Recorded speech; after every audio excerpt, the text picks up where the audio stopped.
దళితుల కుటుంబాలకు ఆర్థిక భరోసా కల్పించాలని గత బీఆర్ఎస్ ప్రభుత్వం అత్యంత ప్రతిష్టాత్మకంగా దళిత బంధు పథకాన్ని తీసుకొచ్చింది.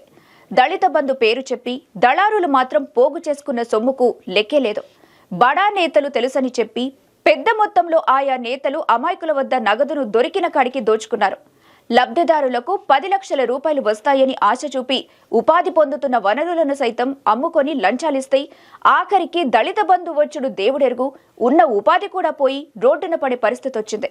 తాజాగా ఈ ఘటన ములుగు జిల్లా వెంకటాపురం మండల కేంద్రంలో ఆలస్యంగా వెలుగు చూసింది.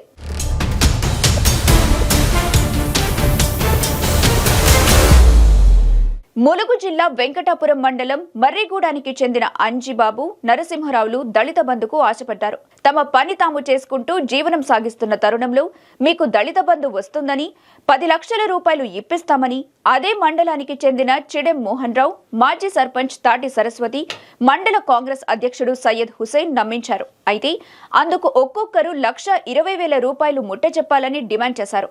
దీంతో నమ్మిన దళితులు అంత మొత్తాన్ని అప్పగించారు. ఇక్కడ వరకు బాగానే ఉన్నా నగదు కాజేసిన నాయకులు సైడ్ అయిపోయారు. వారికి దళిత బంధు ఇప్పించడంలో విఫలమయ్యారు. దళిత బంధు ఇవ్వకపోగా ఇదేంటని అడిగినందుకు బహిరంగంగా కులం పేరుతో దూషించిన పరిస్థితి. దీంతో బాధితులు గత్యంతరం లేక పోలీసులను ఆశ్రయించారు. దళిత బంధు ఇప్పిస్తామని మోసగించిన ముగ్గురిపై వెంకటాపురం పోలీస్ స్టేషన్లో కేసు వేశారు. తమకు న్యాయం చేయాలంటూ పోలీసులను వేడుకున్నారు. ఈ నేపథ్యంలో పోలీసులు పలు సెక్షన్ల కింద కేసు నమోదు చేశారు.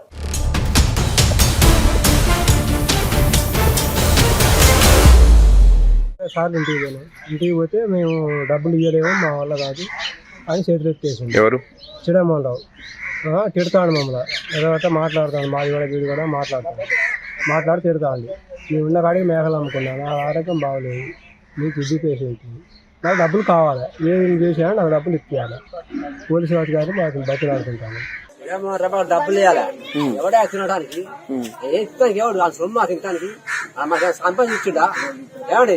మా డబ్బులు మాకు కట్టాలి 20,000 రూపాయలు ఇచ్చిపెట్టా. మేము లావుతాం, 2 లాక్కొస్తాం, కళ్ళబట్టినాం అంటే ఇంట్లోకెళ్ళి అది చెప్తాను. నేను ఎవరికైనా వీడియోలో కజారా పేపర్ కజారా చెప్తాను. ఇది మాత్రం ఖాయమైంది. డబ్బులు ఇవ్వకపోతే మీరు ఆ పని చేస్తాను చేస్తాను సార్. చేసేసుడే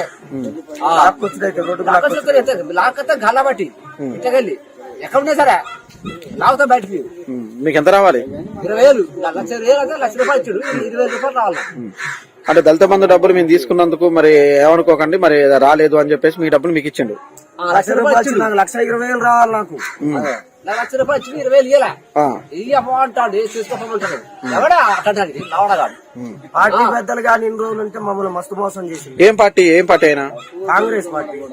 నేను కాంగ్రెస్ పార్టీ.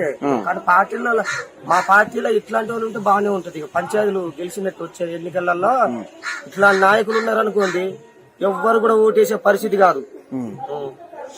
అంటే ఈసారి ఇలాంటి వాళ్ళని అంటే దూరం పెడితే ఎంత దూరం పెడితే అంత మంచిది.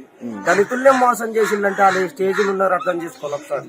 లేదు మేము అందరికి ఇచ్చాము, వాళ్ళే అబద్ధం చెప్తున్నారని చెప్తున్నారు. అందరి కాటుగా ఆయన ఒప్పుకున్నాడు కదా, అందరి కాటుగా ఆయన ఒప్పుకున్నాడు. డబ్బులు తీసుకున్న మాట వాస్తవమే. లైవ్ లో ఆయన నోటి నుండి ఆయనే అన్నాడు. మరి ఆయన నోటి నుండి ఆయన ఒప్పుకున్నప్పుడు తేజ న్యూస్ రిపోర్టర్ పై మరి మీ దళిత బంధు డబ్బులు ఇవ్వట్లే అని దుష్ప్రచారం చేస్తారని కేసులు ఎవిడెన్స్ లేదనే కదా ఇన్ని రోజులు ఆగింది. ఎవిడెన్స్ సంపాదించా కొంచెం టైం పట్టింది. ఇప్పుడు అందరికి దళితులు ఎవరికైనా పైసలు వచ్చేది ఉన్నదో అందరికి న్యాయం జరుగుద్ది అనుకుంటాను నేనైతే. ప్లీజ్ ఈ పత్రికల్లా మాకు న్యాయం కూర్చోాలని కోరుకుంటున్నాను.